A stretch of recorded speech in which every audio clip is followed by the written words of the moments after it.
La noche cayó sobre Egipto como una losa de obsidiana y nadie respiró del todo. Era una oscuridad distinta, sin estrellas ni luna, como si el cielo hubiese apretado los dientes y se negara a mostrar cualquier brillo. En las casas de barro cocido, las madres sostenían a sus primogénitos con dedos que olían a harina, a sudor, a miedo antiguo. Los padres miraban la puerta marcada con una sangre que aún estaba tibia, un trazo rojo corrido con manos temblorosas sobre el dintel y los postes, la señal repetida de casa en casa entre susurros: no abrir, no asomarse, no romper el silencio. Dentro, las lámparas respiraban con una llama baja, y el humo hacía dibujos que parecían letras en un alfabeto que solo entienden los que han visto a la muerte pasar cerca y deciden obedecer. Afuera, Egipto contenía la dignidad rota de un reino humillado por plagas que habían arrancado piel y orgullo, el Nilo convertido en sangre, las ranas desbordando los templos, los mosquitos en los párpados, la peste sobre el ganado, las llagas, el granizo que partió el cielo, las langostas que borraron el verde, la oscuridad que enseñó lo que significa no ver el propio rostro. Cada plaga había sido un golpe contra un dios egipcio, un juicio con nombre y dirección. Pero esta noche no tendría metáforas ni parábolas, esta noche tendría un filo sin dudas. El faraón había endurecido el corazón hasta volverlo piedra, la piedra, por fin, iba a aprender el lenguaje de las grietas. En la casa de un esclavo hebreo, un niño de ojos enormes seguía el pulso de su madre en la muñeca.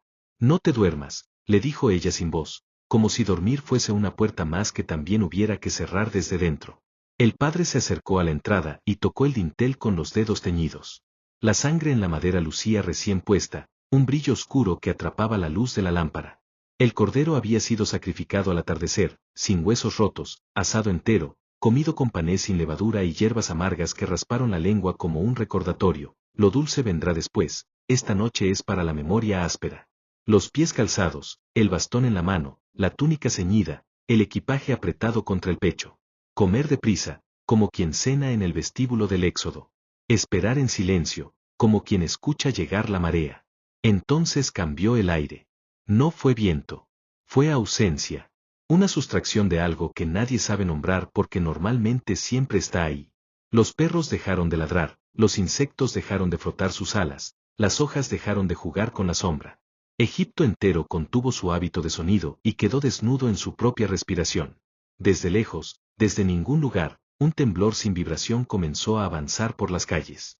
No tenía color, pero oscurecía, no tenía cuerpo, pero ocupaba, no tenía peso, pero hacía crujir las fibras de las cosas como si pasara un dedo frío por la espalda de cada casa. La sombra entró por la avenida de Esfinges sin mover el polvo. Cruzó plazas donde los obeliscos apuntaban a una constelación que esa noche había sido retirada del mundo. Rodeó estanques donde los lotos se cerraron con un pudor inteligente. Pasó frente a relieves que contaban victorias, guerras y cosechas, y el relieve, ese orgullo mordido en piedra, se encogió apenas 1 milímetro, suficiente para que un historiador sensible dijera siglos después: aquí algo lloró. La sombra no cambió de forma ante puertas ricas o pobres, no distinguió perfume ni hedor, no reconoció el peso de un anillo, ni la seda en una cortina, ni la jerarquía en un tocado. La sombra obedecía a otra lógica, esa que divide por primero y no por mérito, primogénito. En la primera casa, el primogénito dormía boca arriba, con la confianza entera del que no se sabe en peligro. La sombra tocó su pecho como una madre que verifica fiebre, y el pecho dejó de subir. No hubo espasmo ni estertor, hubo silencio. Un pájaro en el patio se despertó sin saber por qué y movió el cuello para mirar un punto que no estaba. El padre, en la habitación contigua, abrió los ojos desde la mitad de un sueño de barcos y graneros y supo, con una certeza que nunca lo abandonaría, que algo había ocurrido de lo que no hay regreso. Llamó al niño por su nombre, y al no oír respuesta, pronunció el nombre de un dios que esa noche también guardó silencio. En la segunda casa, el primogénito no dormía. Estaba sentado en el suelo, jugando con un dado de hueso a la luz de una lámpara. La sombra cruzó la llama, la lámpara no titiló, el dado quedó con una cara mirando hacia arriba para siempre, un número que jamás nadie recordaría con exactitud, como si el azar se hubiera congelado en una anécdota sin testigos. El chico inclinó la cabeza, apoyó la nuca contra el muro como quien se prepara para una siesta corta, y el sueño que llegó no tuvo postales. Una madre embarazada, en otra casa, se sostuvo la barriga con ambas manos cuando la sombra pasó bajo su ventana. Sintió dentro un sobresalto, un pez de luz que se tapa los ojos con su propia aleta, y una quietud posterior que agrietó su nombre desde adentro. Estalló en un llanto sin lágrimas, un grito sin aire que no despertó a nadie, porque esta noche los gritos serían otros, y vendrían como un tejido, una red tensada por todas las calles a la vez. En el palacio, el primogénito de Faraón, una miniatura perfecta del Dios vivo coronado, dormía entre sábanas que conocían el camino de su respiración y se mecían a su ritmo como un lago pequeño. La sombra no tuvo que buscarlo. En ese palacio, todos los caminos están trazados para la obediencia. Entró sin pedir paso los guardianes dorados, atravesó cortinas engordadas de perfume, cruzó patios colmados de estanques mudos, y lo tocó en la sien con la delicadeza que se reserva para lo irrompible. El niño dejó de ser respiración y se volvió estatua. Una estatua tibia que la madre abrazó sin saber, segundos después, que cargaba un peso distinto. Un peso que no cambia de inmediato, pero cambia el mundo entero. Los hebreos, en sus casas marcadas, oían la ciudad despertarse por etapas. Primero un llanto aislado, como un vaso que cae en una cocina. Luego otro, que parece contestar desde la vereda de enfrente. Después, el rumor pasa a ser coro, y el coro, océano. Los hebreos no se movían. La señal en la puerta ardía sin luz, un pacto hecho con sangre que mantenía a la sombra en el umbral como si hubiese encontrado, por fin, una frontera que la orden detuvo. Algunos niños preguntaron si podían dormir, las madres respondieron que sí sin creer que el sueño fuese una posibilidad. Los hombres escuchaban los nudos del mundo apretarse y soltar chasquidos en distinto barrio, como si la ciudad fuera un instrumento gigante que la sombra tocaba con una sola nota. Las casas de los egipcios se llenaron de un sonido que no se ha vuelto a oír, el sonido simultáneo de todas las madres pronunciando el nombre de un hijo y recibiendo el silencio como respuesta. Fue un lenguaje que los dioses de Egipto no conocían y que el dios de los esclavos ya había traducido. Los sacerdotes corrieron desnudos de sus ritos sin máscara, las pinturas se descascararon en los templos como si hubieran envejecido en una sola noche, las estatuas miraron hacia el suelo con esa humildad de piedra que parece capricho pero es vergüenza. El faraón, que había dicho no como una montaña, sintió por primera vez que la montaña tenía laderas que se desploman en torrentes de lodo. Entonces llegó el golpe en la puerta que ningún hebreo esperaba oír esa noche. Golpes de puños acostumbrados a mandar, puños que nunca habían pedido. Salgan. La voz que se había reído, la voz que se había burlado, la voz que había ordenado trabajo sin descanso ahora temblaba como una cuerda tensada más allá de lo prudente. Váyanse, llévense a sus niños, a su ganado, sus panes sin levadura, sus silencios y sus cantos. Váyanse de una vez. Bendíganme también a mí. Moisés no sonrió. Los líderes no sonríen en la noche donde todo se confirma. Hizo una señal con la cabeza y la maquinaria invisible que había esperado siglos empezó a moverse, cuerdas desatadas, sacos al hombro, amuletos rotos con una decisión que no viene de la rabia sino de la obediencia. El éxodo nació como nacen las cosas grandes, en la oscuridad, con prisa, con miedo que no paraliza. Las calles se llenaron de pasos que no pisaban de regreso, de niños sostenidos por manos que temblaban lo justo, de viejos que por primera vez en décadas levantaban la vista sin pedir perdón. Algunos egipcios, con los ojos rojos de madrugada y pérdida, entregaron joyas como si fueran piedras, mantas, panes, agua, como si quisieran cubrir con actos la herida reciente.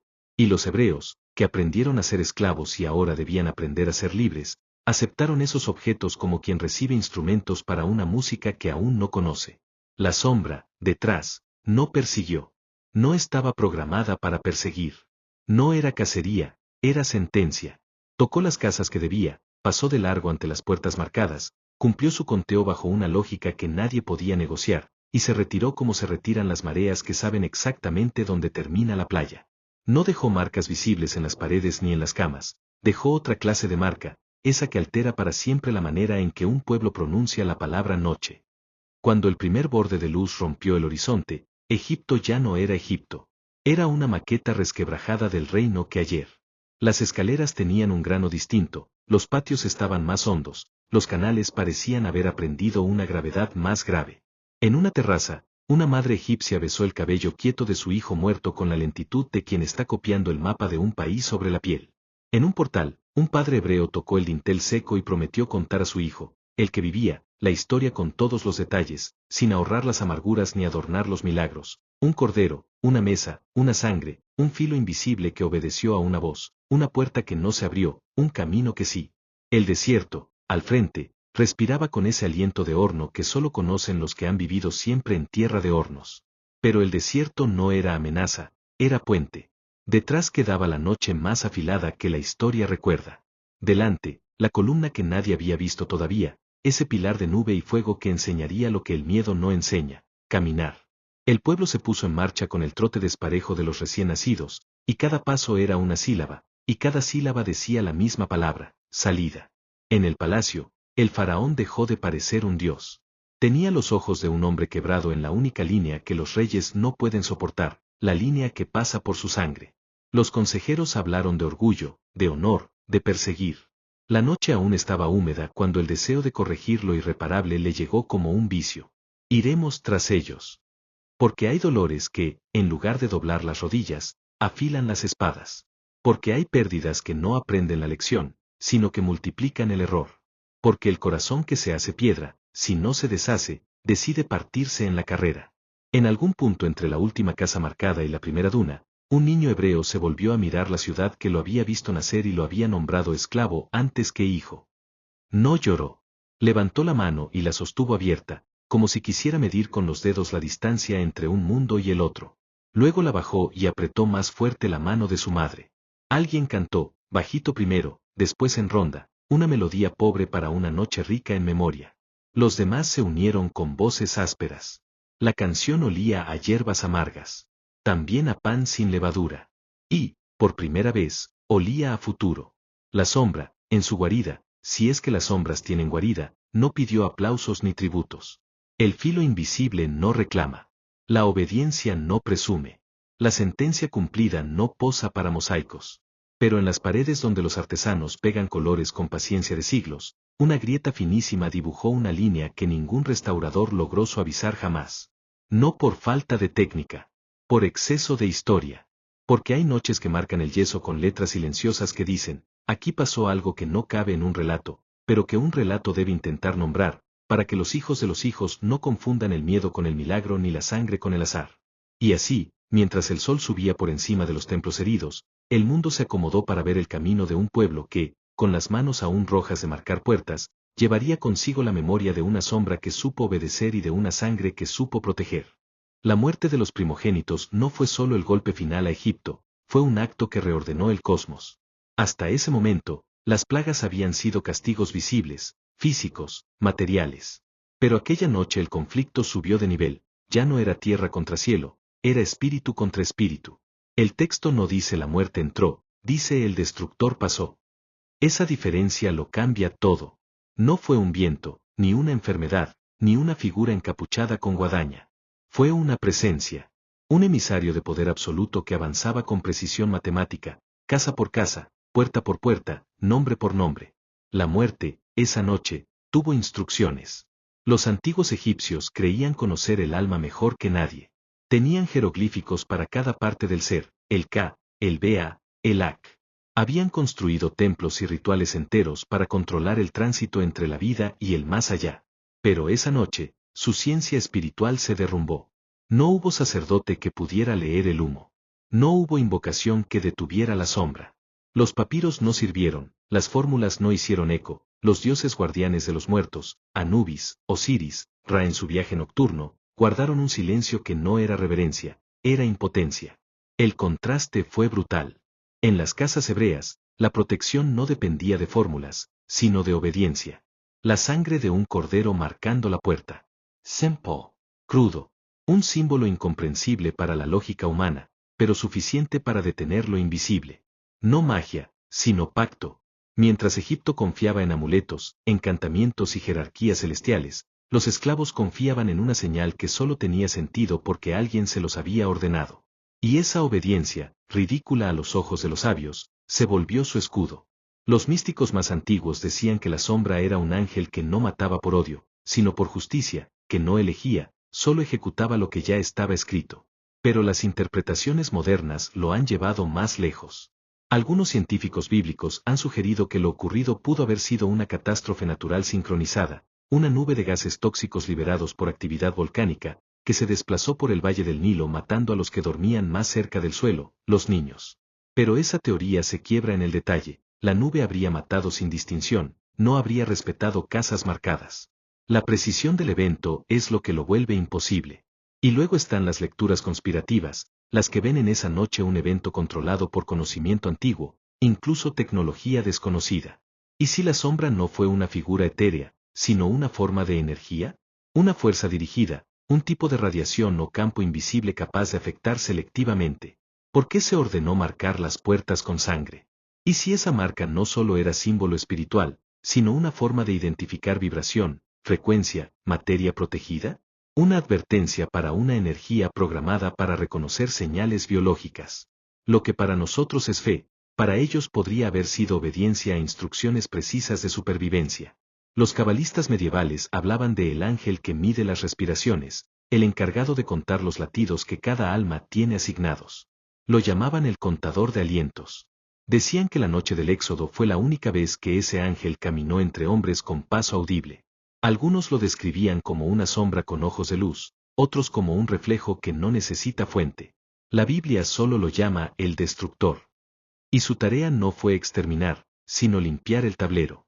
Después de esa noche, Egipto no volvió a ser el mismo, ni el cielo tampoco. Porque en términos espirituales, el paso del destructor cambió el orden del mundo.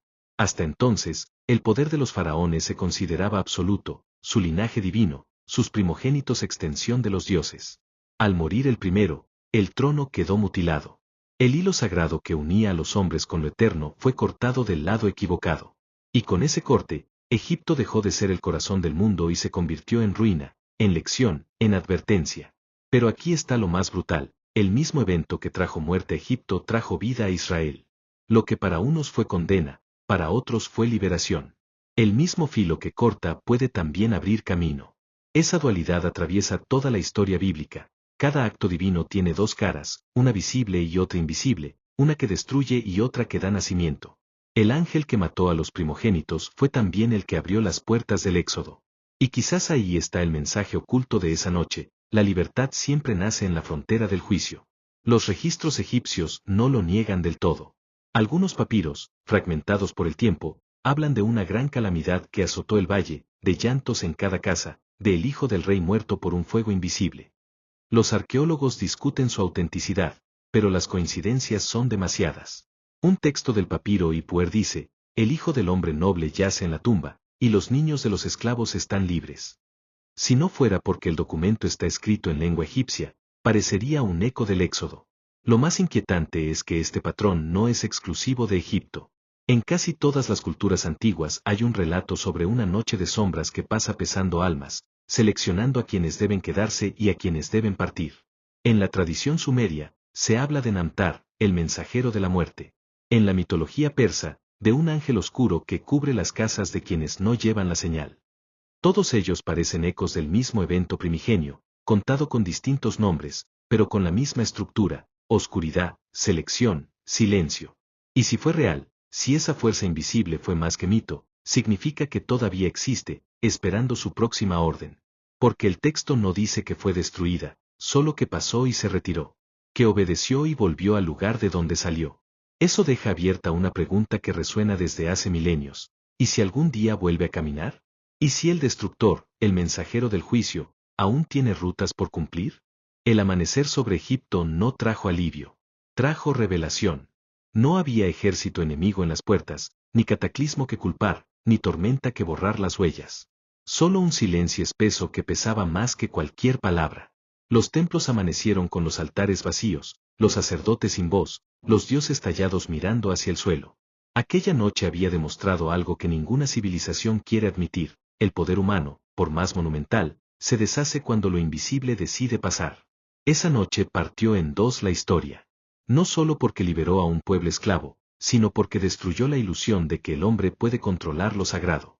La muerte de los primogénitos fue una lección sin diplomacia.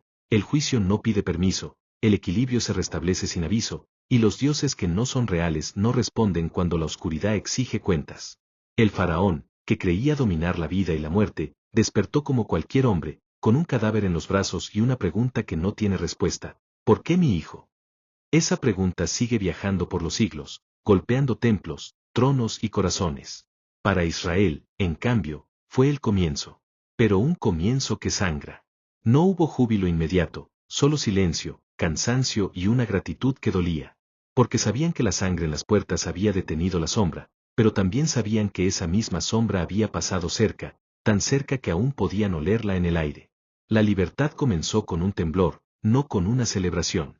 La promesa empezó con un llanto, no con una canción. Y quizá por eso ese pueblo jamás olvidó esa noche, porque aprendió que la redención no se conquista sin duelo. Con el tiempo, el evento se convirtió en ritual. Cada año, los descendientes de aquellos esclavos repiten el gesto: un cordero, pan sin levadura, vino, hierbas amargas, y la historia contada en voz alta para que nadie olvide. No como leyenda, sino como advertencia: la memoria es el muro que detiene la sombra. Cuando la humanidad olvida, la oscuridad vuelve a pedir paso. Por eso esa noche no se borra. Está escrita en las casas, en los calendarios, en la conciencia colectiva de un pueblo que entendió que el tiempo se mide en señales, no en relojes. Pero hay algo más profundo, algo que va más allá de la religión. Esa noche no solo reveló el poder de un Dios sobre otro, sino el principio de una ley universal. Toda estructura que oprime termina siendo visitada por su propio reflejo.